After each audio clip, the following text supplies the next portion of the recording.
Hey everybody, it's X, and welcome back to Rivals of Ixalan Quick Draft. For the first time in a long time, I don't even know which Quick Draft this is numerically. Probably a number like a million. But I'll have it in the title so you all know. Yeah, Rivals of Ixalan Quick Draft is back on Arena all the way until the launch of Core Set 2021 in a couple weeks. So I'm very excited about that. I'm probably going to primarily play this for ranking up to Mythic just because quick drafts are cheaper than Premier drafts, and I've been doing a lot of Ikoria lately. So I'd probably do like 25% Ikoria, 50% Rivals of Ixalan, and 25% Cube Draft coming up. That's probably what the stream schedule and video schedule looks like. Anyways, let's just get into this Rivals of Ixalan draft. Been a while since I played the format, so I'm not 100% sure if my picks will all be correct, but I'm certainly going to have fun, and I'm going to relearn the format here.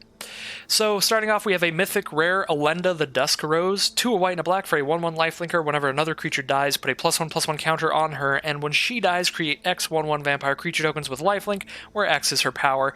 This card seems pretty insane. It's a little weird because it doesn't do anything by itself. You want to have a lot of other creatures on the board to be trading with stuff, but there's a lot of upside to her. She's also a mythic rare for collection purposes. I'm pretty sure that I don't have a full playset. Let me go ahead and put my draft helper on to check. Yeah, I have 0 copies of her, so I think I'm going to go ahead and take Elenda, but there are other great cards here. Impale is obviously fantastic. Any kind of removal that can destroy anything is good because it's just unconditional removal. No matter what they have, it'll be good. Mutiny's good just because it's so cheap. It is conditional. Your opponent has to have 2 creatures and has to have something that has enough power to kill the other one, but it's a good card because it's so cheap. Goblin Trailblazer is a really, really good pick in this format as well. Aggressive decks are very strong in Ixalan, and like red-black, red-white aggro is really good. So there's lots of good commons here, but I mean, this Mythic's insane. So we're going to go with Elenda, and hopefully we can build around that enough to do some crazy stuff. So this pack, I'm probably going to stick to my tribe and my colors by taking the Sky Marcher Aspirant. Just a nice aggressive card. It'll trade early in the game, which helps with Elenda. Or, if I draw this in the late game, this does just come out as a 2/1 flyer, so it's relevant even later in the game. So that's pretty nice. Other cards in this pack, not a lot for our colors, but there's a Bombard, which is fine removal in red. Anything for 4 or less toughness, obviously. Blood Sun, that's purely a constructed card. Definitely not going to take it here. And Raging Registrar is a nice dino, but again, with a mythic rare Elenda, I am unlikely to try to move into dinosaurs instead. You forgot Pack 3's regular Ixalan? Yeah, this is full. This is Rivals of Ixalan draft, which is 2 packs of Rivals and 1 of Ixalan. This was before they started doing every draft set as just its own self-contained experience. This was like the very end of blocks, which blocks were when they had multiple different packs in the same draft. So Temple Altisar is 5 mana 3/4. If another source would deal damage to a dinosaur, you control, prevent all but 1 of that damage. So I don't own any of that, so I could rare draft that. But again, like dinosaurs, it's not really the greatest. And I do remember Squire's Devotion being quite a good card. This is best in like white-blue because it's really good on evasive and hard to kill creatures. So if you think of like the 3/2 flying hexproofer, I used to put this on there all the time. I drafted white-blue flyers probably like 9 out of the 10 times that I drafted this set in Paper Magic. It was ridiculous. I become very much known for that because there's just so many really good commons in that strategy, and like 3 of them are in this pack. Like Kitesail Corsair, Waterknot, and Squire's Devotion are all just great cards for a white-blue flyers deck in this format. Really liked that deck, but one of the good cards in it was Squire's Devotion, so I'm just going to go ahead and take that here. And this is a little awkward. This is a little bit awkward because we're not really seeing anything white or black for Elenda, so we might move into white-blue flyers because I do see Siren Reaver, which is quite a good card for that strategy. And as I said, last pack I saw 3 cards that are good for that strategy. Maybe white-blue flyers is open here. Even if it's not, I like it a lot, so I'm going to move slightly into it and we'll see what happens. Oh my god, yeah, white-blue flyers is open and vampires is not, because here's another pack with no vampires in it. The only card we might play in this deck would be like Raptor Companion just as a 3/1, or like Cleansing Ray as random removal. But for white-blue flyers, Spirewinder and Soul of the Rapids are both pretty great. Soul of the Rapids is fantastic to put Squire's Devotion on, and Spirewinder can be a 4 mana 3/4 flyer if you ascend, and ascending is not the hardest in the world, especially with cards like Squire's Devotion that put 2 more permanents on the field off 1 card. I think I'm actually going to go with the cheaper flyer here, just go with the Spirewinder. get my flying strategy started. And Soul of the Rapids, I think, tends to go later in the packs just because it's a little harder to cast. It costs 1 more mana, and that mana is color restrictive. It's 2 blue instead of a single blue. So, yeah, Soul of the Rapids, Suncrested Pterodon, or Pride of Conquerors here. If I end up in white-blue flyers, Pride of Conquerors is unlikely to be that great because we're not likely to have a ton of creatures. If I end up in white-black vampires, though, that'll be pretty good, especially with Alenda dumping out a bunch of tokens when she dies. This is probably just going to be like Suncrested Pterodon or Soul of the Rapids, just one of the flying cards. Because again, I still feel like I'm not seeing a lot for the Vampires deck, even if Pride would be okay in there. I'm going to take the Soul of the Rapids. And I like where this is going. This is another pack. Absolutely nothing for me in black. Both of these black cards don't go in my deck, and neither of them are that good in the first place. Whereas Secrets of the Golden City is a fine draw spell that is very good if you could Ascend later. And one of the sub-themes in white-blue is definitely Ascend. There's lots of good cards that Ascend. Sun Sentinel is a pick I'm really happy to take in white-blue as well, because a little bit of the cards in your white-blue Flyers decks are going to be auras, like Squire's Devotion, and putting any kind of auras onto Sun Sentinel is nice too, because it's got Vigilance, so you're getting multiple effects out of it. So there we go, we got them sorted again. We can take Soul of the Rapids here. As I said before, those go pretty late, which is why I took the Spirewinder first. Sunhorn, or Snubhorn Sentry, is also a pick we could make. It's a 0-3, so it can block the really aggressive decks in this format for a bit, and then once you hit the late game, it's just a 3-3. I don't know. It's one of these two, Snubhorn or Soul. I guess I'll go Soul. So the nice thing about our early picks is that Sky Marcher works in both the Vampire deck and the Flyers deck, so pivoting into Flyers was actually pretty easy here. And we've ended up with literally one card that we're not playing. It's just Alenda. And we could still play Alenda. If we get a little bit of fixing, we could just splash her in. So I really like how this deck looks after this first pack. But we are now into the garbage cards that I'm not going to touch ever. So let's start throwing things into the sideboard. Yep, these are straight up all hot garbage. All right. See what we get in pack 2. So one thing to say, or one thing to mention, is that Rivals of Ixalan is a pretty bomb-heavy format. So these 2 Rivals of Ixalan packs are very important in terms of the rare slot, and you absolutely don't want to open something like Crafty Cutpurse, so don't do what I just did here and open garbage.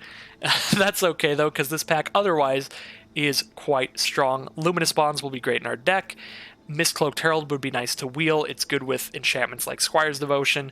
And Forerunner of the Legion is good if we do keep the vampire sub-theme in here. This is a vampire harbinger, so it grabs a vampire from your deck, puts it on top. So we could use this to grab Alenda, which is like our bomb rare. So I think I'm going to grab it for that reason, and we will definitely try to splash Alenda, especially if we have Forerunner here, to consistently grab Alenda. I would really, really, really like to wheel Luminous Bonds, but I think that is quite unlikely to wheel. So without that, we could get Spirewinder to wheel, we could get Mistcloaked Herald, or we could get Martyr of Dusk just as a vampire. 3 pretty nice cards for this deck. And that pack was actually excellent if you weren't in my color scheme, because there is a Ravenous Chupacabra, which is like the best uncommon in the set. 4 mana for a 2/2, destroy any target when it comes into play. Just like a way better version of Impale, and Impale's already incredible. Anyways, moving on to this pack, we've got another Squire's Devotion. I really like this card. I tend to pick it pretty highly. Helps get you to Ascend for stuff like Secrets of the Golden City and Sky Marcher Aspirant, and it's absolutely fantastic on flying cards like Soul of the Rapids, and pretty okay on stuff like Sun Sentinel. So I really like that card. Might just pick it here. Would love to wheel this Spirewinder. Other than that, I think that's all I'm really interested in here. Sea Legs is okay. If you're playing against a non-pirate deck, you can just use this to kind of lower your opponent's early threats and just make them 0/2s and stuff.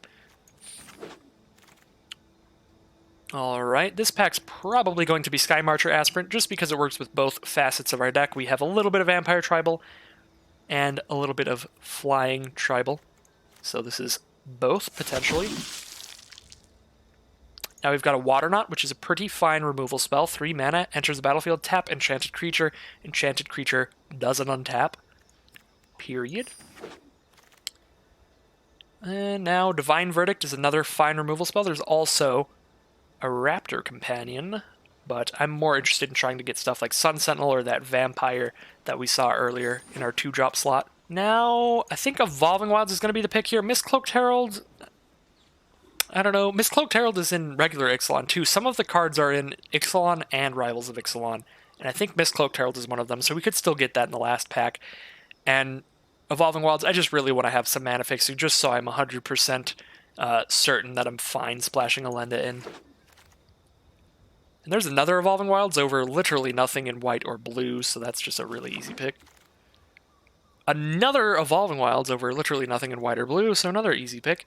Dusk Charger is a pretty nice black card, though. I like it a lot. It pretty consistently, if you're a slower deck, it pretty consistently is like a 4-mana 5/5, which is real chonky. Okay. Guess we'll take the Snubhorn Sentry over just like the 1/3. Looks like we're not wheeling any Spire Winders. That makes me kind of sad. Actually, that makes me pretty sad. Those are some of the better flyers you can get. Looks like the bots are a little more into the flyers this pack than they were in the first pack, and that is not a good sign for me. At least in this pack. In the final pack, hopefully, flying is just as open. Alright, final pack. We are on to regular Ixalan. And this pack is not very good. I guess we have a Sailor of Means would be the card I'm most interested in. A nice 1/4 blocker on the ground that also gives you a treasure token when it enters the battlefield, so that'll help me cast Elenda while blocking things on the ground.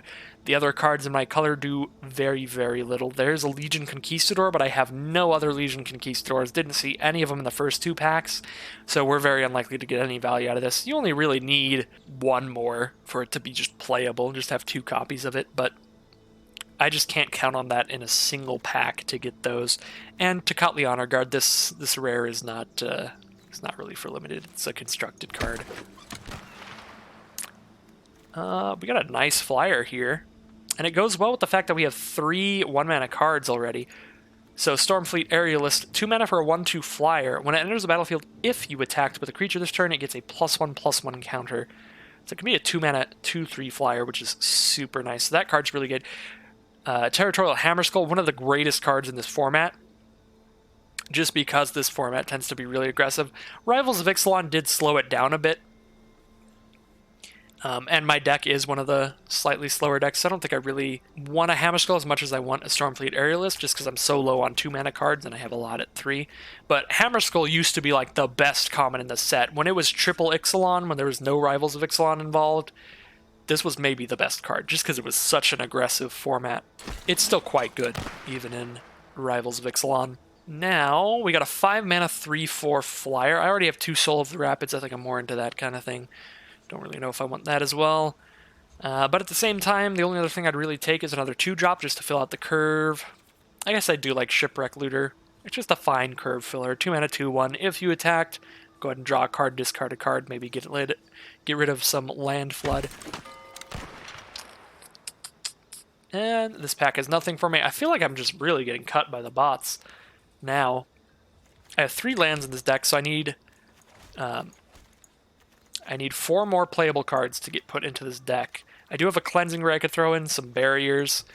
These are not cards I want to put in here, so I really want to see some playable cards show up, but Looming Altisar is just not what I'm looking for. I suppose I could play Lookout's Dispersal, have a little counterspell in here, but I don't have a single copy of Revel in Riches, and that's a fun kind of thing for Historic Brawl, so I think I'm just going to throw that in my collection. Yeah, see, Ryvoke's like, ooh, Revel. Alright, this is a really easy pick. Bishop Soldier is a very, very good 2-drop. I like this card a lot, and I need some more cards that are definitely playable in my deck. As much as I would love to pick up Drowned Catacomb for my collection and to splash in Elenda, I really need some more cards that I can actually cast in this deck instead of throwing in Gleaming Barriers and making a really mediocre pile. It's so bad, but in a good way. Yeah, I mean, it's a fun card for Brawl, for sure. This will just be a Legion's Judgment. I don't feel too bad about running that main deck. I just really need playables. Now we can take a Pterodon Knight. This is one of the cards that makes Snubhorn Sentry a little better in my book, just because these white-blue Flyers decks don't tend to really run many more dinosaurs. Like, You can run a couple Snub Horns, or you can run a couple Pterodons, and those combo with your Pterodon Knight to give that flying. So I'm glad I have at least like one random dinosaur in here. We can slow down our opponent with Depths of Desire, or we can just get a 3/4 and get a couple treasures. It's definitely one of these cards. Both give us a treasure for Elenda. Elenda is super castable in our deck now. We've got multiple treasure producers and 3 Evolving Wilds. We just literally need to put 1 swamp in here, and this will be the easiest splash we've ever done. I guess I'll just take this this bounce spell. Now we can take the Elaborate Fire Cannon. I've run this before, and it's been good before, but and a Revel, absolutely not. Revel does literally nothing in our deck. We have very few things to actually kill creatures. We have like a Water Knot that just taps things down, and we only have... Divine Verdict is our only card that actually kills creatures. We have... Oh wait, no. I thought Legion's Judgment exiles. Never mind. We have 2 cards that will destroy creatures. And we have 1 that taps them down, 1 that puts it in their hand. It's a cute joke, but I'm not going to put it in. So much treasure creation with like barriers and stuff. Revel's just... It's just stone unplayable and limited. I hate to break it to you. I am still trying to hit Mythic, so I am going to not do the cheeky things that technically maybe could work. 1 out of every 10 games. Alright, so we'll take those out, and we'll take... I guess all of our white cards only need 1 white mana, so we take out 1 Plains, and then we throw in triple Evolving Wilds, and we have a deck. Round 1. Fight. The Scrub Express. Let's go. According to their username, this should not be a problem. Alright, I'm going to keep this. I have more islands than any other land type in my deck, so...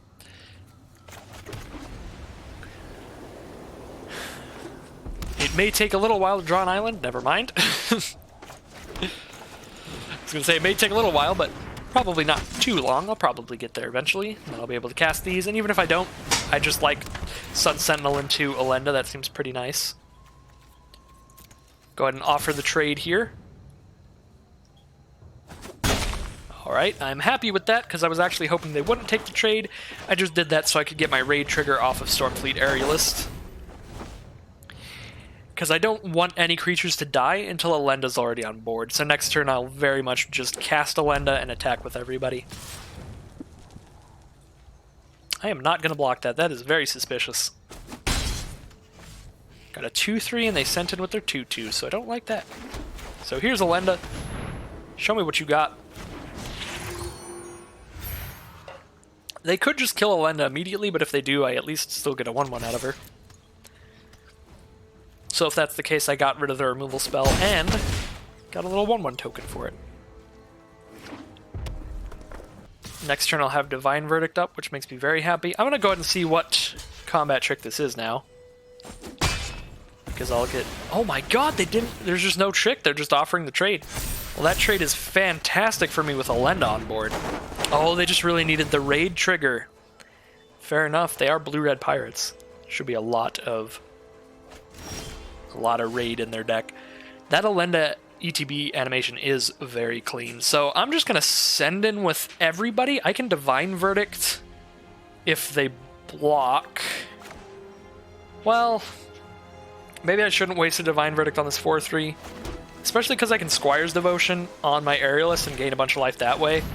I think I'm really safe life total-wise. Like, you can have a 4/3 on board. Divine Verdicting the Looter would be the most aggressive play for sure. That would mean if they don't have anything bigger than that this turn, I could start swinging it with Elenda every turn. But I'm just not convinced that that'll happen. What happened here? Oh, they discarded this to draw a card. The River's Rebuke. That'd have been pretty sick later, but clearly they're a little stuck on mana from casting a 6-mana card at least. Yeah, they just drew 3 cards, didn't even hit another land still. Well, if that's the case, I'm just going to go ahead and send in everybody. We will probably Divine Verdict here. Yeah, it's gotta hurt to have to bin Rebuke. Like, that's a painful one for sure. But yeah, because that's how they're playing here, I'm convinced I need to just get as aggressive as possible. Yep. And they probably won't have an out. So they just scoop them up. Definitely a rough game for our opponent. I did get to play my mythic rare splash in that game, so I don't know if that's exactly how all the games will go. Because my opponent was also, I guess, mana screwed. I mean, they had 5 mana out. My opponent was definitely not drawing what they wanted. We can say that for sure. Okay, alright. I mean, don't mind if I do. That's fine. Unfortunately, no planes to just turn 1 Snubhorn. So this will be a weird curve. We'll play our 1-drop on turn 2 and our 2-drop on turn 3, but I mean, this is a real hand. Alenda round 2, indeed. We are playing against white-black. They could have their own. Imagine if I cast Alenda every game, because I also have a Forerunner for her, just like my opponent does. Let's see what they're grabbing. Ooh, grab a Legion Lieutenant. So this is just a straight Vampires deck, and the strategy was open. Because they got the Forerunner and the Tribal Lord. I didn't see a single Tribal Lord in my 2 Ixalan packs. So Tribal was clearly not open. So I'm happy that I landed with Flyers instead, for the most part.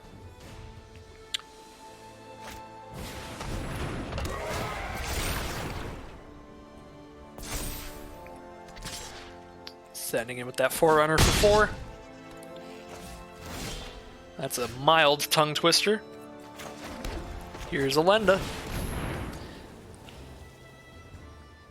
They can't block the Aerialist, at least.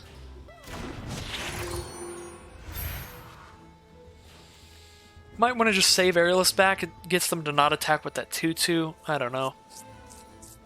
I do want creatures to die, so I think I just save it back. You know, 4/4 runner. Indeed, Rivoke. Every time they get a vampire, it gets +1/+1. I guess that's not really a tongue twister. It just kind of sounds like you're stuttering. Well, I don't really want to block that badly. I don't want creatures to die that badly that I'm just going to chump block. Luminous spawns? What are you... No. No. Rude. Alright, well, let's draw a card and discard a card off our raid trigger then, and then Shipwreck Looter will just keep the 2/2 from attacking this time. What do we got? That's another land. Alright, well, at least they're evolving wilds, so I can start using them to thin our deck. Get more lands out of our deck. And make sure we don't draw them.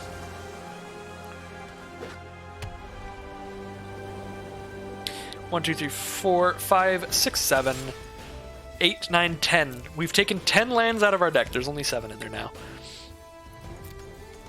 If I can reach Ascend, I'll have a 3/3 to block their 3/3. But I'm a little ways off. Ooh, am I going to die to a 3/1 flyer in a Flyers deck? That would be absurd. Okay, no, I did draw my Hexproof Flyer here. I have reached the City's Blessing, so now I have a 3/3 to block on the ground. I'll have a 3/2 Hexproof to block in the sky. We are good blockers-wise. Oh yeah, I have a 2/3 Flyer as well. This whole time I had a 2/3 Flyer. I don't know why I was scared. Oops. Totally forgot about my 2/3 Flyer just because he can't block the 3/3 well. Okay. Pious Interdiction the 2/3 because the other one has Hexproof. So this forces a trade.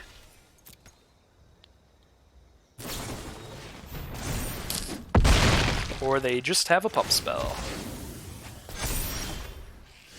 Alright, Secrets of the Golden City, draw 3 cards. That's a pretty good draw right now.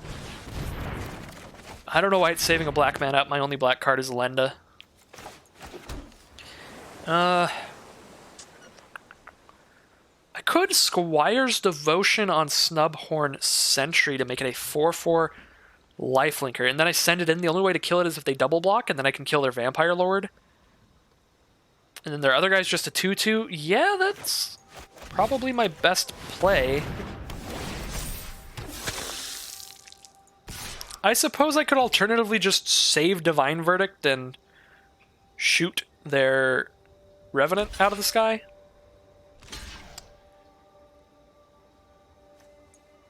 But I can just do that later. I don't know. Maybe this was just a Divine Verdict turn. Now, I can Legion... The funny thing is I'm definitely going to Legion's Judge my own Elenda later this game. Like, I want as many of these trades to happen as possible. But yeah, I totally forgot, and my opponent, I don't know if they realized, but because I kill that 2/2, the other guy loses his +1/+1, so I just kill them both because I have 4 power. So yeah, that was a good attack. I just forgot that it would kill them both, or didn't realize that. That was definitely a good attack. Recover was good for my opponent here. Now they got to Forerunner into another Flyer. I do have a Water Knot now, though, so I have enough removal for all of them. They just have a 2/2, so I'm going to send in with the 2/1, and then I will play a Sworn Guardian, and then I have 2 power to block with. They're going to play a Vampire this turn, so Forerunner will attack as a 3/3. I guess I could chump block with and just gain life here. I think I would like to Divine Verdict first. Get Elenda as big as possible for when I kill her with Legion's Judgment. This is going to be funny. This is going to be hilarious when I Legion's Judgment my own Elenda. Just because she can't do anything else, so I might as well just late game cash in. Okay, Water Knot on Revenant. Now we get to get in with our 2 power creature. We've got 2 of them now.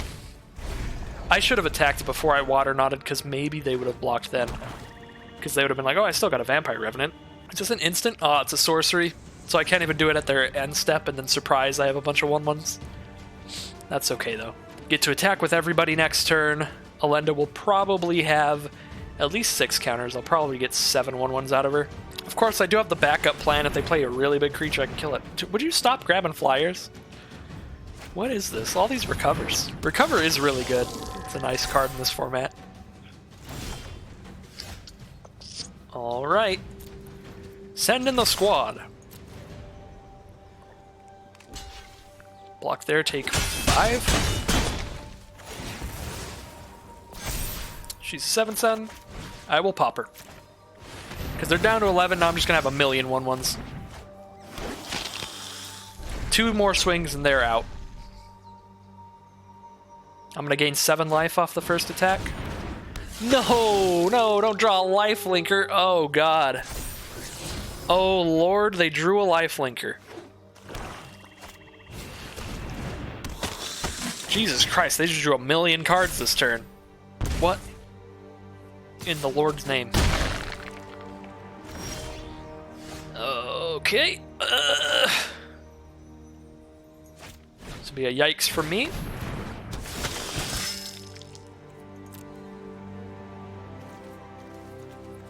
I want the flying one, I think. If I attack with everyone, they can kill a 2/2, trade with a 2/1, and block a 1/1. They take 7, go to 3, but they gain 3. They gain 3 when they're at 3, so they're at 6. Then they're at 6. I no longer have a Sun Sentinel, I no longer have a Shipwreck Looter, and I no longer have a 1/1. I then have a 2/2, 6 1/1s, and another 1 power creature. So a 2/2 plus 7. So they block the 2/2, they block 2 1/1s. So that's 5, put them to 1, but they gain 3. This lifelink just is... yeah, I think the lifelink just gets me. I'm just gonna swing out anyway, so that I can gain 7 life. The maths does not look good. If it weren't for the lifelinker, it would look fantastic. But then, the second I got my 7 1/1s, I passed the turn, and they're like, bam, lifelink. Bam, draw another card.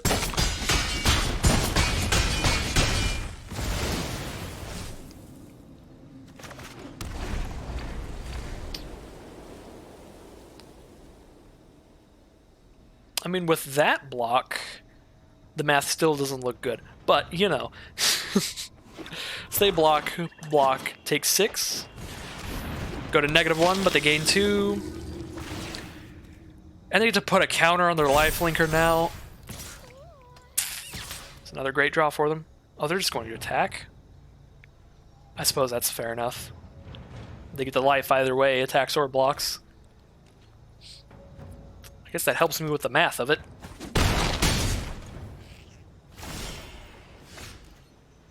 So, now that I've drawn my flyer at least, do I just, like, sit here? I think I just sit here now, because I can block anything they have and kill it, because I have enough creatures. So we just now trade stuff on attacks. So now we just sit here and stare at each other, and maybe I can draw better than they can. This would be the best time to attack with the Forerunner, though, because it's the only time it's going to be a 3/3. This is the only time it would trade up into their 3/3. Because what they don't know is I don't actually have that many vampires in my deck, so the secondary ability doesn't do much of anything for me. So that was a good attack. I got him to trade with the 3/3. I think that actually would have been a bad attack if they just didn't block. So now we get to sit here and stare at each other, maybe? Yeah. That's what it looks like. Nice. So what do I have in my deck that would be outs to this position? Not a lot. Depths of Desire would be fantastic. Depths of Desire would let me bounce their lifelink creature. Temporarily get that out of here. Squire's Devotion would be great. I could gain some life throwing that onto something. I guess that wouldn't be great. That'd just be okay. Another Sky Matcher would be perfect. Divine Verdict. So yikes. Now I'm under immense pressure. Soul of the Rapids would be good. A Spirewinder would be good. Any of those can block and trade with Vampire Revenant. Actually, Spirewinder would probably be my best draw, because Spirewinder can block Vampire Revenant without dying. So let's hope for a Spirewinder. And soon, because I'm going to go to 2. I have one last chance to draw something with flying.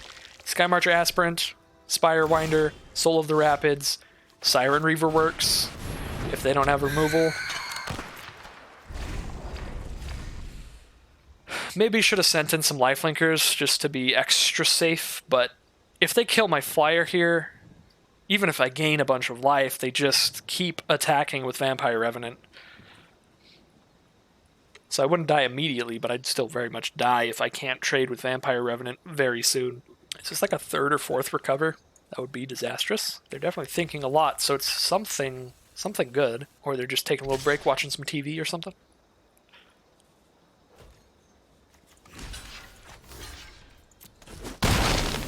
Alright, we actually traded, but here comes recover. Number 3. Awesome.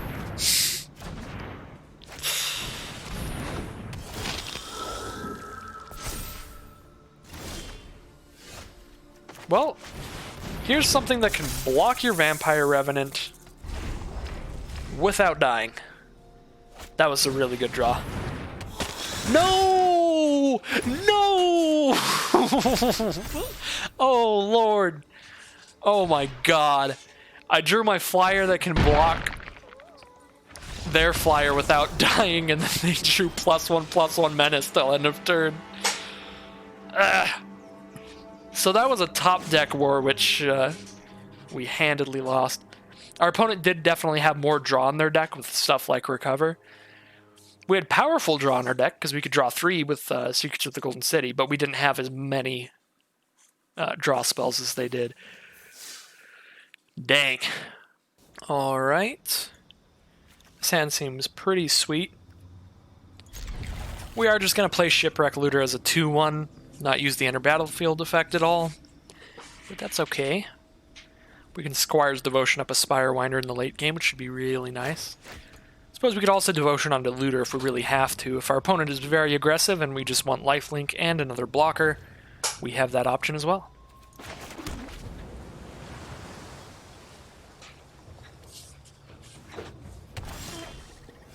Ooh, Skymarcher Aspirants? I am actually okay with casting that over Shipwreck Looter, because they're both going to be a 2-1 on this board, whereas Shipwreck Looter, if I manage to attack the turn that I cast it, I can draw and discard. They both impact the board the same amount, whereas Looter will be better later. See if they play any cards this turn. Looks like they're green-black so far, with a Foul Orchard to start. Green-black are usually quite value-based decks in Rivals of Ixalan. No tribe associated with green-black. It's more just card advantage with stuff like Recover, Jungle Creeper, cards that can get things back from the grave, cards that can draw cards. If they're blue-green-black, which they clearly are, blue-green is obviously the Merfolk colors, and a Silvergill Adept on turn 2 is very nice. 2-mana, 2-1 draw a card. I don't really want to trade with that. I think I'll put a Squire's Devotion actually onto my Aspirant. Once we hit the late game, we'll have a flying 3-2 lifelinker thanks to that, and I do want a 1-1 lifelink token to hold off Silvergill Adept from attacking. And this will just hold off any 1 toughness creatures that they have. They did reveal a River Darter. It doesn't really do anything against our deck. It's a 3-mana 2-3, pretty much. That's it. So not scared of that at all. Excited to get a Spirewinder on this board next turn. I don't think they'll do anything scary this turn. I would assume just Forest or Island into River Darter. If they're stuck on 2 mana, though. Maybe they're just AFK. Or were just AFK. Alright, it looks like they were just AFK at the start of turn. Thrashing Bronchodon is going to start it off. Looks like they want to destroy my Squire's Devotion. I don't know if I'd sacrifice a 3-4 to do that. That's like a big... That's a big sacrifice just to stop +1/+1 and lifelink. But I'm 100% okay with that if they go through with it.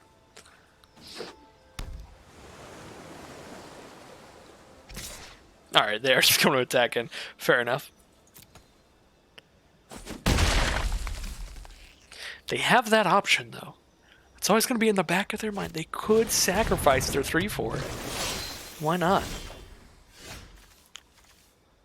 Okay, 4, 5, 6, 7, 8. I need 2 more permanents to ascend, so I will go ahead and attack with the Spirewinder and then play Shipwreck Looter. I guess I could ascend right now if I just play Shipwreck Looter and don't draw discard. I should have played Evolving Wilds. I don't know why I didn't. I guess I'd rather ascend right now. That'll get me swinging in the air immediately. Sure, I don't get the draw and discard out of it, but this gets the ball rolling. I suppose...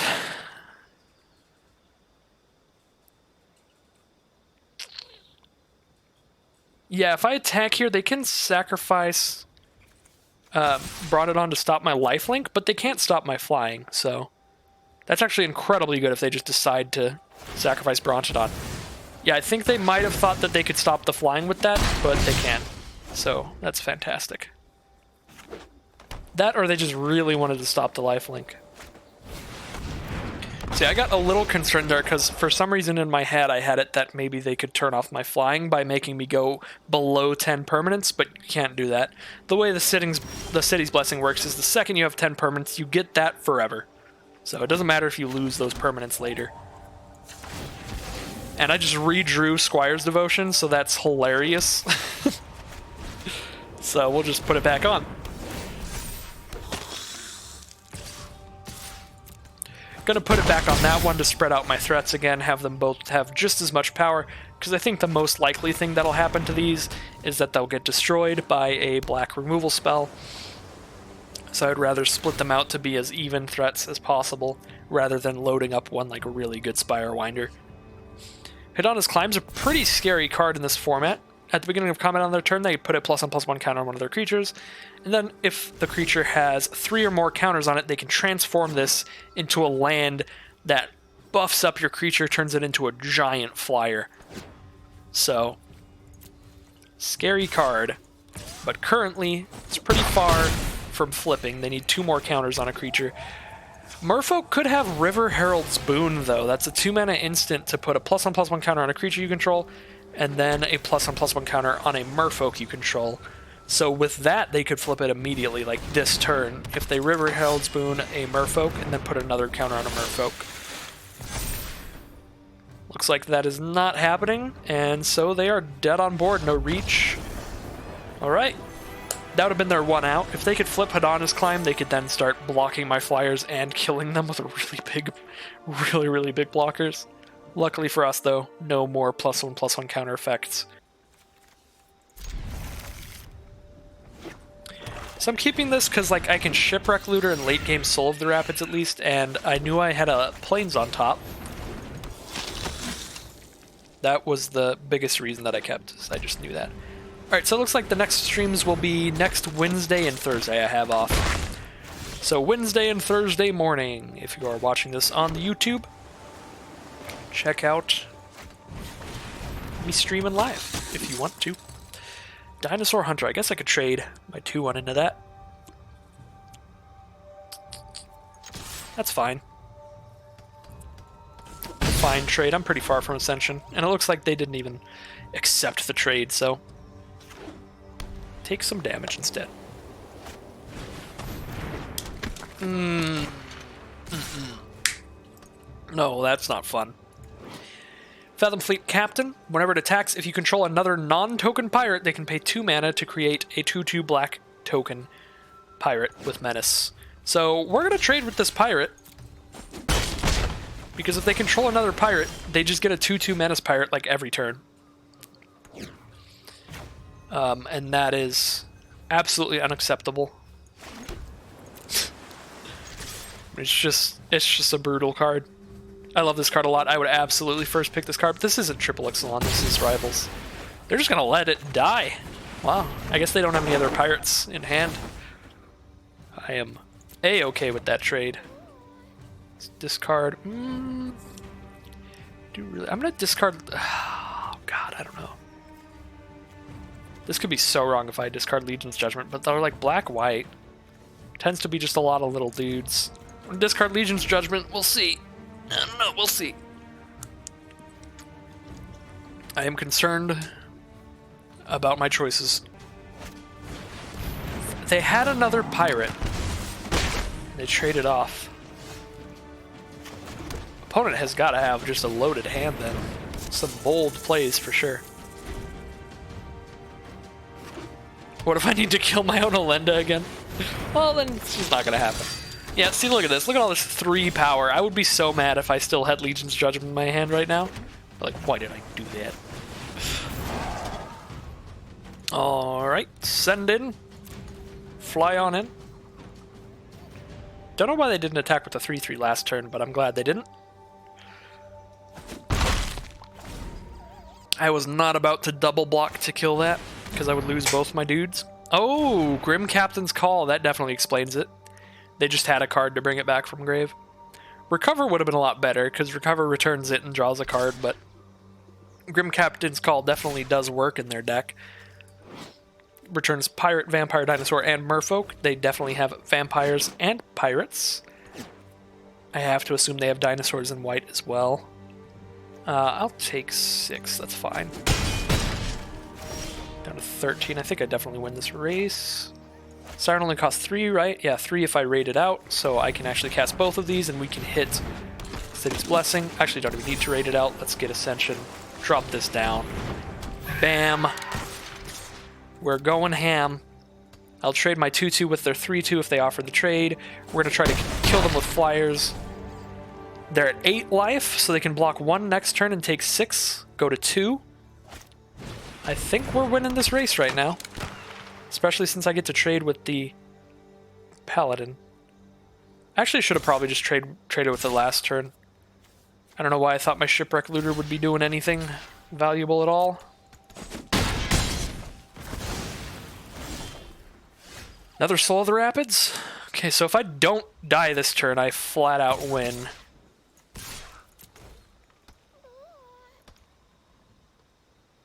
Unless they just Wrath of God, I don't think that's a thing. Oh, they could settle the Wreckage me next turn. That would be mean. Alright. I am hellbent on surviving this turn, because if I do, I have 4 unblockable creatures, because blue-white flyers is busted. Time to survive this turn by all means necessary. Alright, we have 3 separate creatures. If any of them touches our opponent's face, they die. 4 mana up. Alright, no Settle the Wreckage. I was legitimately going to only attack with 2 of them, just in case they had Settle the Wreckage. This is weird. I do have 3 Evolving Wilds in here, so that makes sense, but this hand's really strong if I have a Plains. I see you have learned much from Brawl. Yes, always play around Settle. Yeah, if I just had a Plains here, this hand's groovy. But instead I have Evolving Wilds, so it's a bit slow, but it's still nice. Well, now I can just play an island first and play a 2-drop. I'd like to play a lifelinker to start this off. Just save these aspirants for later once I have 10 permanents. Ooh, wow, this is... Wish I played Sun Sentinel first, because now I drew another untapped land, so I could Squire's Devotion on Sun Sentinel, stand in with the 3/3. I'm going to offer the trade. It is kind of bad for me that they take the trade, just because I do want to hit City's Blessing. But I figure a red-blue Pirates deck, that's going to be a pretty aggressive build. Getting rid of one of their creatures and gaining some life should be good for me in the long run. Grab a River Darter.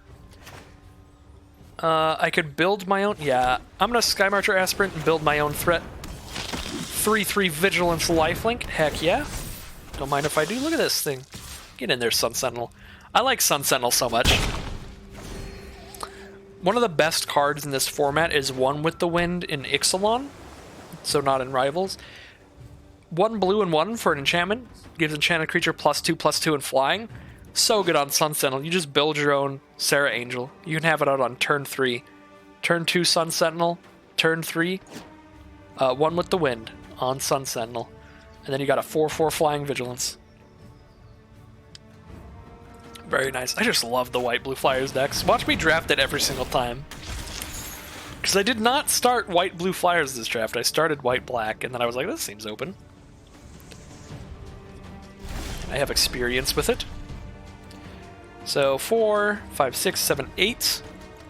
I need to play 2 more cards for City's Blessing. So it's not going to happen yet. We'll just play Siren Reaver.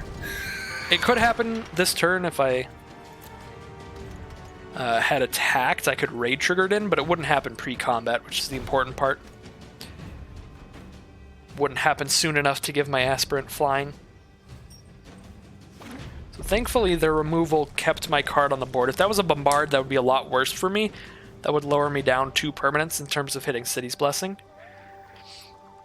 All I need is to have 10 permanents out 1 time, and I have the Blessing forever. So as long as they don't... No! Okay. It's like as long as they don't kill any of my permanents. Until after next turn, I'll get it. Alright, now that I drew a land, I still get it. Bam! Fly on in, Aspirant. These Sky Marcher Aspirants have been putting in so much work today. It's very nice. Don't know what my opponent could have in their hand. Maybe a bunch of removal? I suppose they could definitely have more creatures. They just have been playing removal every other turn, so just haven't had the time to cast them. And that's just a 3/3, that's fine. That's a 2/1 flying as long as it's attacking. Okay. Definitely done with lands. Let's draw some non-land stuff. But we're winning this race for sure. I'm going to leave this land in my hand because I do have a card that allows me to draw a card and discard a card. If I draw that, I'll obviously want to discard this land over any non-land spell. So we're definitely winning this race thanks to the life gain we got earlier. We're at 23, and our opponent is at 11. We've got 4 coming at them in the sky every turn. They don't have anything that can block it. They do have 1 creature that has flying, but it only has flying while attacking. Sworn Guardians, whatever. Does not really change anything. It literally just makes it so River Darter does not attack, but they didn't even attack with River Darter last turn anyway. They're trying to stop my 1/1 from attacking, I guess. Okay. I suppose they counter my 1/3. Just because, like, what else are they going to counter? I'm top decking, and they know that. They could also really need that treasure token. Nope. Ooh. This is the only game I didn't get a swamp. I had a chance to grab one off an Evolving Wilds, but I thought that the second blue was more important because I do have a Water Knots, a Secrets of the Golden City, and 2 Hexproof Flyers. So I actually have 5 cards in my deck that need 2 blue. Or just 4. 4 or 5. I only have 1 card that needs black, so... That's why I grabbed the second blue, even though I could have had the black ready for a Lenda that I just drew. See, look, I drew a Soul of the Rapids as well, so I needed it. As I don't even cast the Soul of the Rapids. Looks like I didn't need either mana. Platinum tier 2. Alright, here's a diamond player. You can't tap that. If we draw any 2 lands, we could Forerunner into a Lenda. If we draw any 1 land, we can Squire's Devotion on a Sun Sentinel. And if we draw an island, we've got all our colors. A little risky, but I'm going to keep it. Worst case scenario, I suppose the Forerunner can grab a Sky Marcher Aspirant and just try to start spamming creatures out, getting aggressive. Encampment Keeper starts the game for our opponent, a 1/1 for Striking Hound. I guess that's going to change to Dog once M20 comes out, or M21. It'll be a 1/1 first striking Dog that they can spend 8 mana to do a big effect. So, the big effect probably not happening, but maybe. They have 2 mana untapped. What could they possibly... Essence Scatter's not in this set, I don't think. I was about to say, if they Essence Scatter my Sun Sentinel, they will blow my mind, because I was pretty sure there's not a 2 mana counter. They choose not to attack, meaning they very likely have some kind of pump spell. And this is super awkward. We haven't drawn any land of any kind, so... Actually, I have a 2/2 against their 1/1. There's several reasons they might have chosen not to attack. I don't know where my brain went, but it was not in my head at that moment. Oh, they're back! Hey! Kumena's Awakening. So we both draw a card in their upkeep. I am so down with that. I can Squire's Devotion onto my Sun Sentinel right now, send it in. As soon as they hit the Ascend, the City's Blessing, though,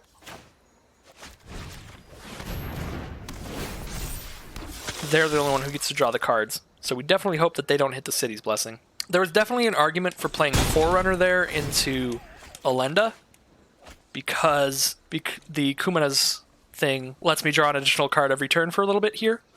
So that would be pretty likely to hit land. There's a Pious Interdiction that puts them at 4, 5, 6, 7 permanents. Ooh, but they didn't play another land there, so we're likely to keep drawing cards with them. New card idea, Roper. 1/1 black human for 1B flavor text. Again? Really? Why? Nice. I'm going to Evolving Wilds for a blue, I guess. And then I'm going to Forerunner for Elenda and draw her. How about that? Now, obviously not going to attack with my 1/1 into their 1/1 first striker. They have 7 permanents currently. We really do not want them to hit 10. So they're at 7. That is 8. They still didn't hit another land, so they'll have to sack the amulet to do it. So they're at 8 permanents. They're going to sack that, go back down to 7 to grab a land, which will be then their new 8th or whatever.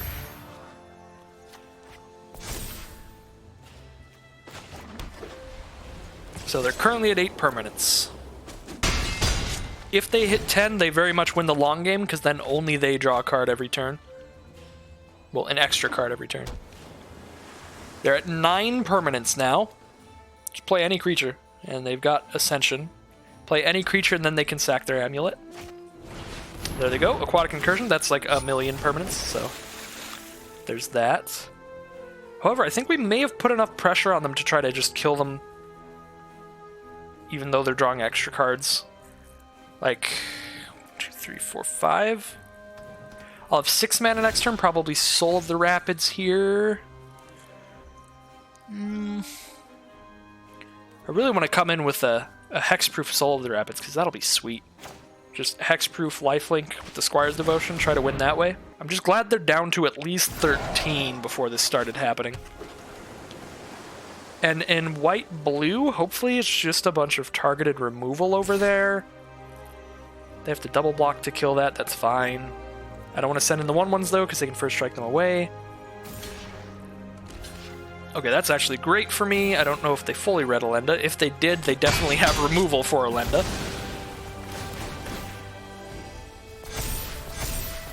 Yeah, that's just a fantastic attack for me with Elenda on board. Okay, sacking, grabbing a land off Traveler's Amulet.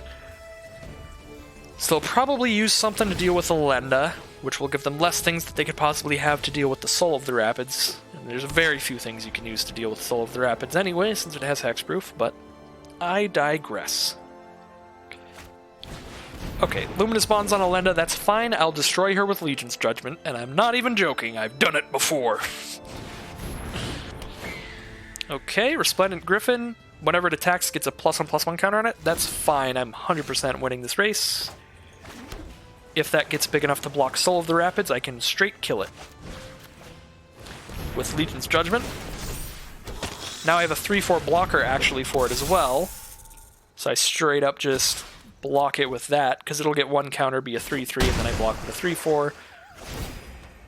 I like my position here a lot. My opponent does get to draw 1,000,000 cards, but they need to have enough mana and like removal spells in their deck to do a lot of stuff here.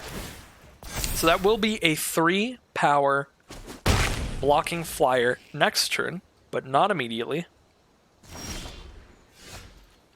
Okay, so I'm going to Shipwreck Looter and Siren Reaver here.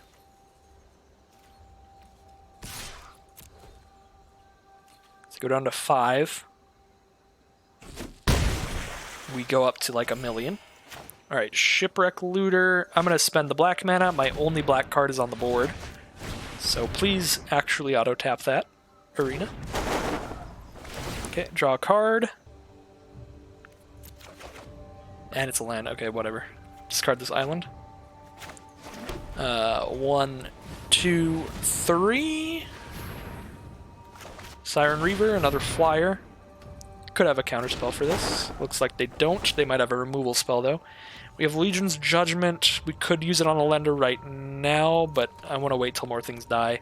Probably wait till Soul trades with their Griffin. Just to make sure it's definitely enough to get that final 5 damage in. They do have enough mana to sacrifice the Encampment Keeper to give their other creatures +2/+2 until end of turn, but, I mean, look at their field. That does basically nothing right now. Why does Ixalan Block have so many pacifism effects? It just has 1 in white and 1 in blue. Our opponent just drafted a lot. Because they are common. Luminous Bonds and Water Knot. Another Soul of the Rapids? Okay. So they only have 5 mana untapped. They don't have enough mana to pump their field +2/+2, which means they can only block one of these things. And they trade with whichever one they block, but then I can cast another Hexproof Flyer, and that'll be 2 flyers on board with enough power each to kill our opponent. So I probably don't even have to do the Elenda Legion's Judgment combo. I probably... Ooh, Divine Verdict, though. Okay. Well, in that case, I think it may be time. So here's Soul of the Rapids. This is 3 damage in the sky if they don't have a flyer, confirmed. And here's 7 1/1 lifelinkers. Find a way to not take 5 next turn. What the Wow, just counter it with a 1 mana spell, Jesus. They found a way. They found a way. Found one really quickly, too. Excuse me. Storm Sculptor, so they have a 3/2 unblockable. That's fine, I'm at 33. They only have 13 cards in their deck, so now we're on the mill plan, I guess. It's mill time. I just need to not take 33 damage in the next 6 turns. They have 6 turns to do 33 to me. That's actually quite a long time. They have a long time to do 33 to me. They could definitely do it. Why are you drawing cards? Okay, they definitely have less time now. They have 4 turns. Actually, they have 5 turns. Still.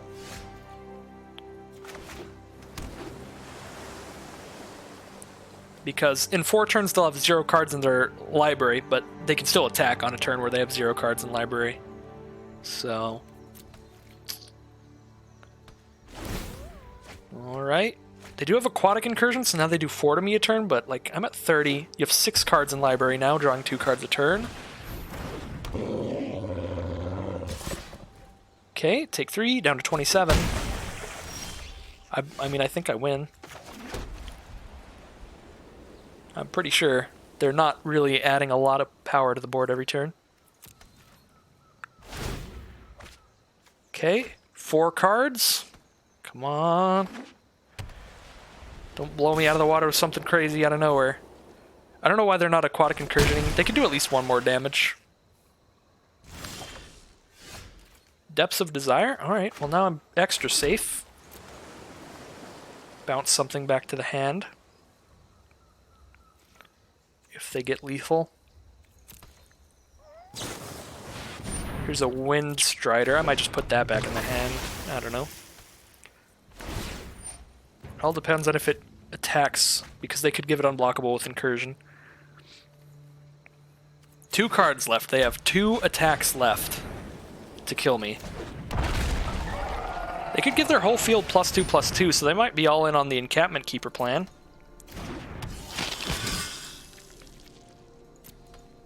But I am still at 24. Okay. So if they give their whole field +2/+2, take 15. Oh my god, am I actually going to lose? Yeah, they have 2 more attacks after this. I might actually lose. Oh, this is so close. Okay, what is my best bet? They're at 5. They have no more flyers on board. I could possibly crack back for 3 flying, put them to 2. So I'm trying to think if it's better to Depths of Desire my own flyer. I don't think so, because then I just die on the next crack. Yeah, I straight up just die on the next attack. If this could return like any permanent, it would be great, because then I could return Luminous Bonds and kill them out of nowhere, but I can't do that.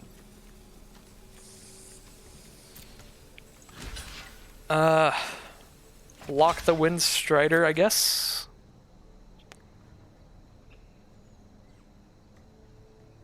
If they sack the Keeper now, I can bounce Wind Strider back to their hand. They won't have the mana to recast it this turn. Okay, they're going to save the Keeper to use it next turn.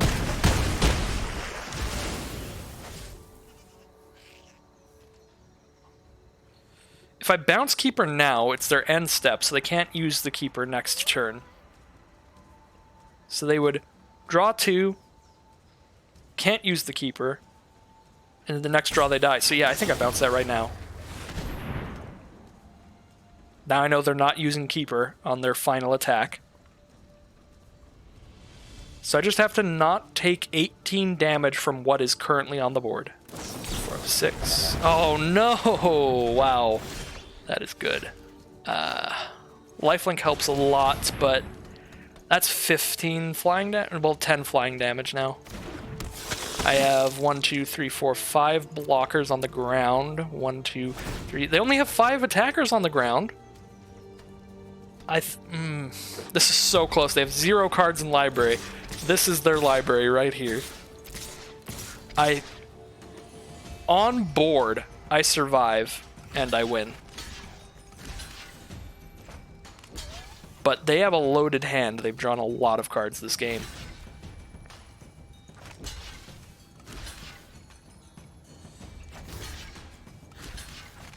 Alright. I take 10 damage this way and gain some life.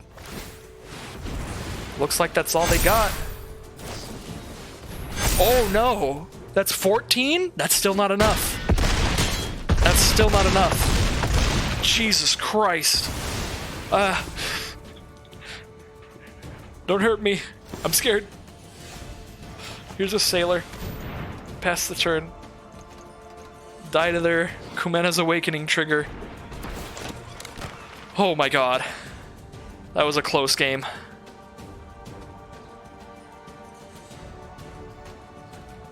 That was an absurdly close game. But that is the win. It looks like they're going to rope me. Yep. Okay. It may not have been malicious.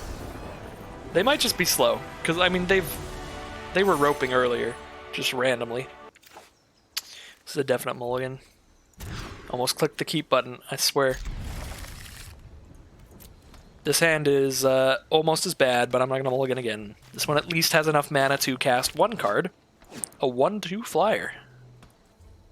And I believe I'm on the draw this game.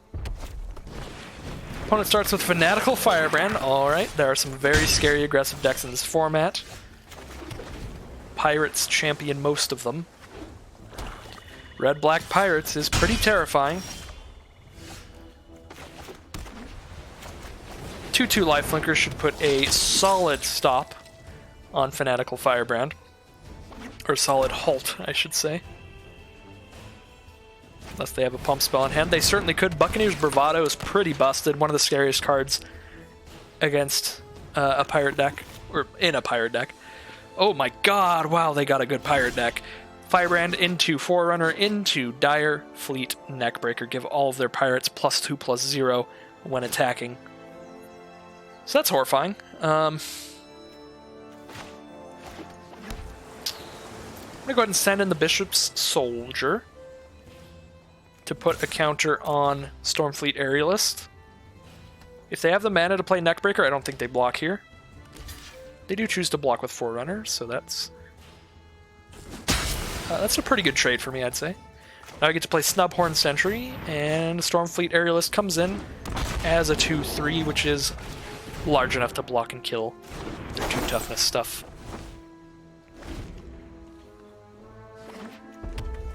Alright, so definitely just Dire Fleet Neckbreaker here.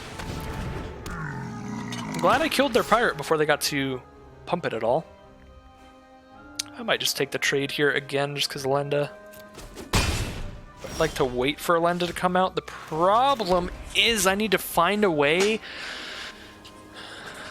I need to find a black mana, but I also need to find a way to have Lenda be a 2/2. Or she'll just die to the Firebrand. Let's grab a Forerunner. See what we're grabbing here. Literally just Sky Marcher Aspirants. That's fine. That's better than a random top deck, I think. Maybe I should have just traded with the Firebrand.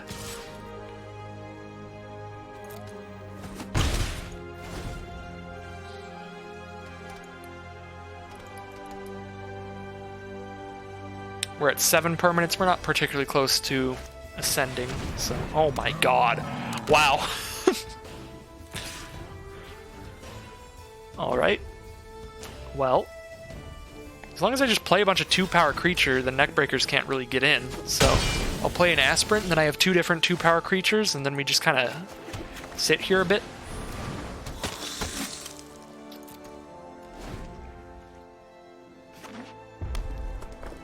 If they have a deck loaded with Buccaneers Bravados, then their field is horrifying.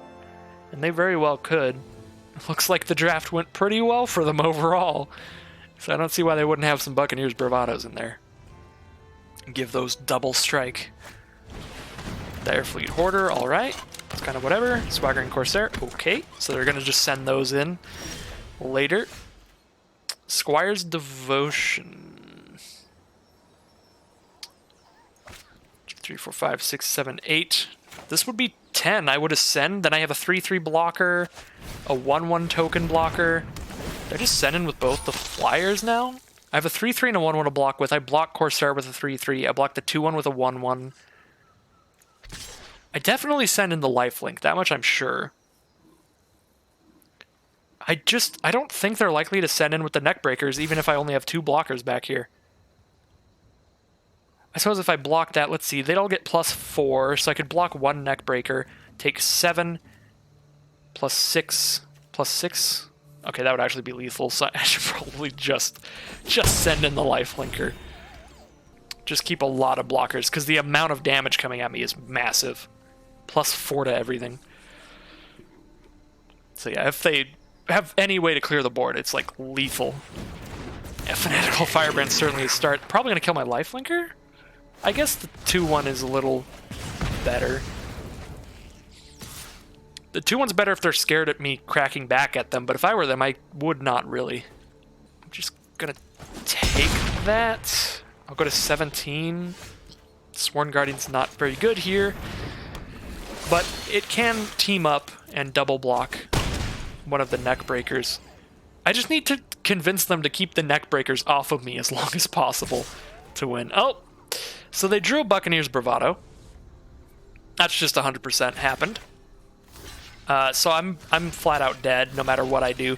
So if I block like this, I can kill that, and I can kill that, but then I would take 6 plus 14, I'd take 20, which is dead. If they don't have Bravado, I get to kill both of these, which is good. But they're very likely to have Bravado. So if I block like this, I take 12. I take 14 from Bravado, actually. And I go to 3. So I guess this way I survive Bravado. So the problem here is, this is why Buccaneer's Bravado is so busted. If I block like this, they obviously just don't Bravado here. They give Neckbreaker double strike, so they don't even lose a Neckbreaker because they first strike kill my sentry. So, oh my god, they didn't have Bravado! Okay, that's just a weird attack then. I'm down with it. Do they have Recover? That's the other option. Well, now I look like a big doofus. I was certain. It must be Recover then. Yeah, Bravado would have been so bad for me. I think I'm still happy with how I played. That was the only way I could have possibly survived Bravado.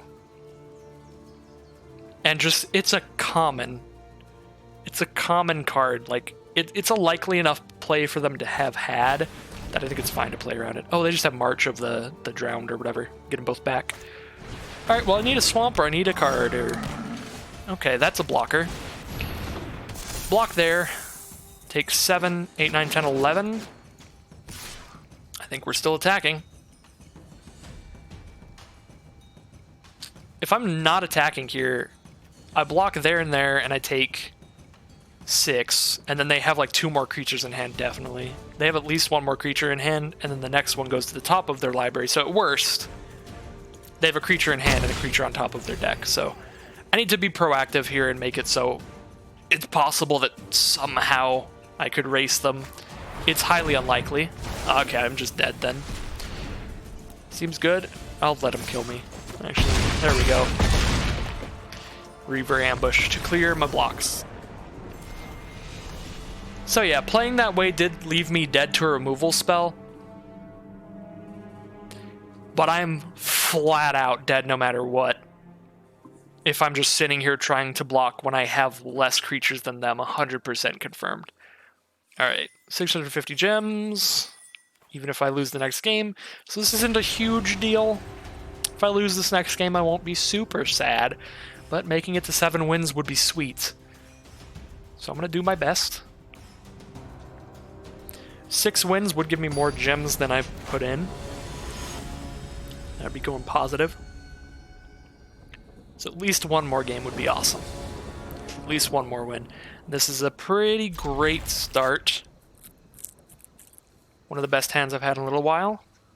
Definitely had some awkward ones.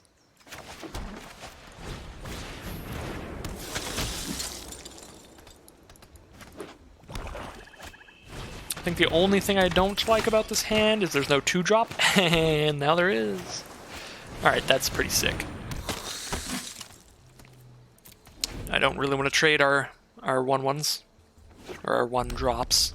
Suppose theirs is a 2-1 only while attacking. Mine is a 2-1 forever. They're going to see red. It's a 4-2 first strike. So blocking does nothing.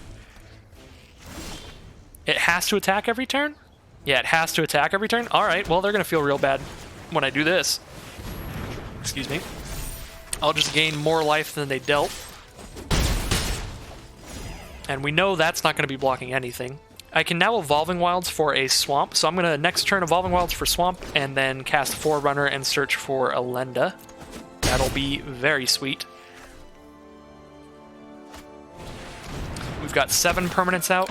We only need 3 more to reach the City's Blessing, so I'm probably not going to attack with Aspirant for that reason, because if they just trade with Forerunner, then we don't get to fly over with Lifelink when we're very close to doing that. I'll probably go ahead and just go to combat and attack with Bishop Soldier before I do anything else. That way it looks like I'm pretty far from Ascend, whereas obviously if I play a land and a creature and show that I have another creature on top, they'll know I'm close to Ascend.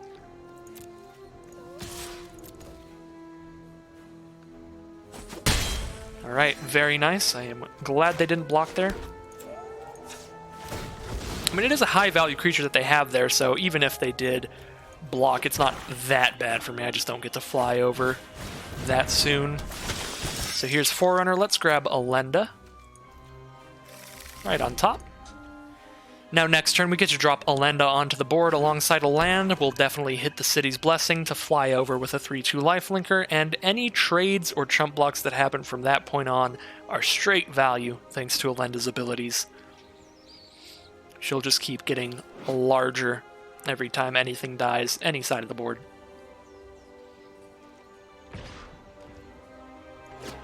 Alright, so that guy has to attack, no blocks. Got more than enough lifelink to deal with that. And a Stormfleet Swashbuckler from our opponent has us lose a life from the Forerunner, and they're not far from the City's Blessing. We have +2/+2 in haste, but they did not want to attack with it that turn, so they just did it main phase 2. Alright, we are at the City's Blessing. We have an Elenda. They're about to have a double striker, which is scary, but we're just going to fly over for as much lifelink damage as we can do every turn. We should win the race. Especially if the Swashbuckler attacks, then we can actually crack back with 2/2s and not have to worry about them just dying to first strike. There's still one permanent from the City's Blessing. They haven't just slammed down a land, so maybe they actually have to choose between a removal spell and hitting the City's Blessing. Looks like that's a no. I mean, maybe they did. Maybe they had an Impale, which would cost 4 mana, and they wouldn't be able to afford Impale if they played Skittering Heartstopper. We'll see. Alright, so they're sending in the double strike for power. I think I just want to chump block. I would rather not take 8 damage to the face, even though life is a little expendable right now, just thanks to the amount of lifelink that I have. 8 is kind of a scary number. There's a Goblin Trailblazer. We lose a life. Alright, they're on a 3-turn clock. Divine Verdict's a freaking fantastic draw. That makes me feel all warm and comfy and safe. It's exactly the kind of thing I want right now. Now I know I don't even have to care about the double strike. I'm 100% good this game. All I have to worry about now is if they have a way to remove my flyer. Because then their field actually blocks pretty well.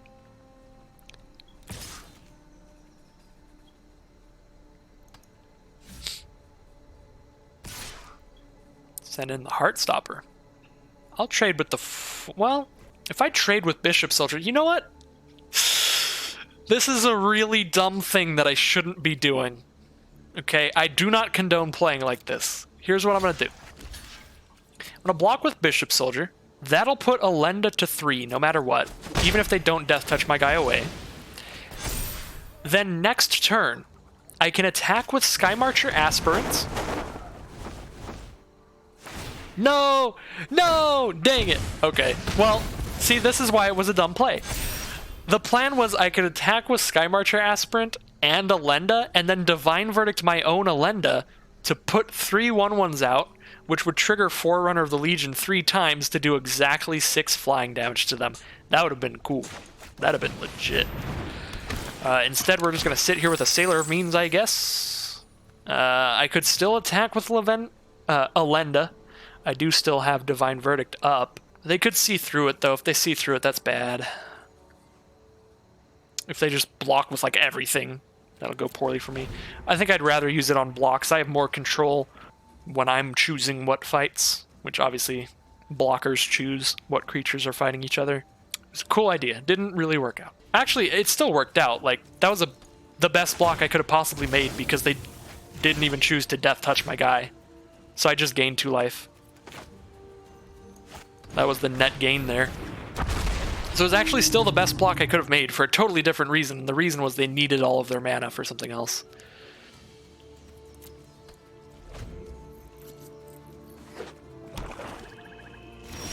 Alright, I think I'm just trying to draw a flyer, really, is where this game has gone. They only have 5 creatures. I guess I only have 5 creatures too. If Alenda dies, I do just get a bunch of tokens. And then I could, like, attack with everybody. Yeah, you know, Alenda dying might actually just be a net profit here. Depending on how they block. Because then I just have a bunch of attackers next turn, and I can get through the fact that they have 5 blockers. I absolutely wouldn't do this without Divine Verdict, but with Divine Verdict, I think it's actually, there's tons of ways I could make this profitable for me. Instead, oh, okay. Yeah, thanks to Divine Verdict, this is incredibly profitable for me. If they don't have Buccaneer's Bravado. Oh my god, look at that. Oh, that was disgusting. That was so evil. Oh no. I would absolutely hate to be my opponent right now. That was disgusting. Oh my god. Okay, well, 6 wins, 2 losses. We made it to a net gain in gems. Probably should have attacked with Alenda sooner just because of how easy it would have been to end up with my opponent blocking some way like that. Oh my god. I was just worried that my opponent would somehow be, like, omnipotent and just find the perfect block I didn't think of. Okay, well, 850 gems in 1 pack. That is a net gain of 100 gems no matter what happens here. We have moved up a lot in the rankings as well. I'm Platinum Tier 2. Almost Platinum Tier 1.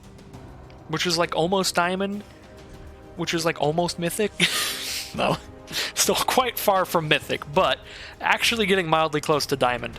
Which is quite exciting. And we're just a little bit over a third of the way through the month. I think I can do this. It's gonna be difficult, because obviously the higher up in the ranks you get, the better opponents you get. All aboard the Mythic hype train. Let's get there. Let's get to Diamond soon, at least. Even if I just make it to Diamond, that's higher than I've ever gone in Limited before, I think. Or just on Arena before, period. I usually just hit Platinum, because Platinum is like... That's the last place that you get any, like, big rewards for. At Platinum, you get the 2 card styles each month. What up, Pushy Rumble? How's it going? We are in the final game of this draft. We're like 7 hours into the stream now. Oh my god, I played an island because I didn't even look at what I drew. Not a smart play at all. I should have actually looked at my cards. Best you've ever been is gold 1. Oh, dang. That's so close to platinum. That's like the whole reason I've hit platinum, is I've done stuff like that where I've gotten so close to platinum that I'm like, I just gotta grind out a few more games, and then I can get the extra card style, and then I'll just do it. So, see, I should have done extra damage to my opponent there. That was dumb of me. Should have had 2 damage on him already. Did you hear that they're saying that a card in this game is racist? Yeah. Definitely, Oh yeah. You haven't heard, Ryvoke? There's a card from, well, there's several cards from 20 plus years ago, from when the game first came out, that are definitely a little sketchy by today's standards, and for that reason, Wizards of the Coast has banned the cards in all formats. Recently, they banned them from all formats and removed them from the Gatherer search engine, so you can't even see them. If you look at the cards, they are...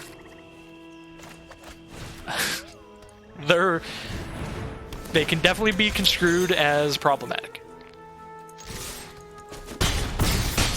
They're definitely something that you could never print today and should never print today. But it was a game a long time ago, you know? And there were some bad decisions made. I should have absolutely cast Elenda first. She would be a 2/2. But right now I'm thinking about Magic Drama, because, you know.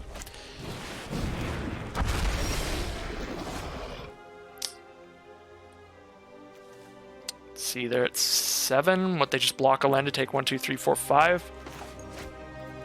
Yeah, that was the wrong order. Doesn't matter. They're 100% dead. I mean, they go to 2. And I have a flyer on board and Legion's Judgment to kill something. I've punted my way into victory this game. I should absolutely have lost this game.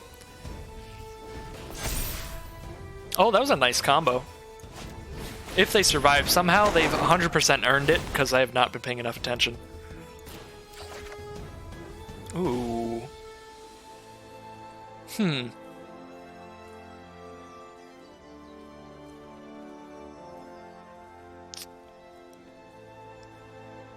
Well, they're green-red. They're the most likely deck ever to have a 4-power greater creature, but I'm still going to discard that because I probably won't have one immediately. I feel like they're just probably doing like a removal spell this turn. No, that's a 4-power creature. That's okay. It doesn't fly, so I'm still good. Stormfleet Aerialist is another flyer too. I think I would rather play that than draw 2. Alright, they need 2 reach creatures, or a reach creature and a removal spell, or 2 removal spells, and they don't have that. Okay. Ice Pick 100% deserved the win that game. They played way better than me. Super smart with the Cacophedon, untapping the Waterknot, and stuff like that. And I'm over here drawing a white card for 1 mana and playing my island instead. But, you know, sometimes you just win them all. It does happen. You can get super lucky and super unlucky.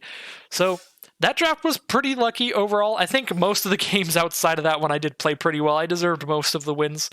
It was a lot of close games. It was definitely all the way to the grindstone there. But 7 wins, 2 losses. Really nice run for my return to Rivals of Ixalan quick drafts. So, with that said, that is going to end the YouTube video of this quick draft. Thank you all for watching. If you want to see me, I'm live on Twitch all the time. Next week it'll be Wednesday and Thursday morning. And yeah, thank you all for watching, and I'll see you again soon.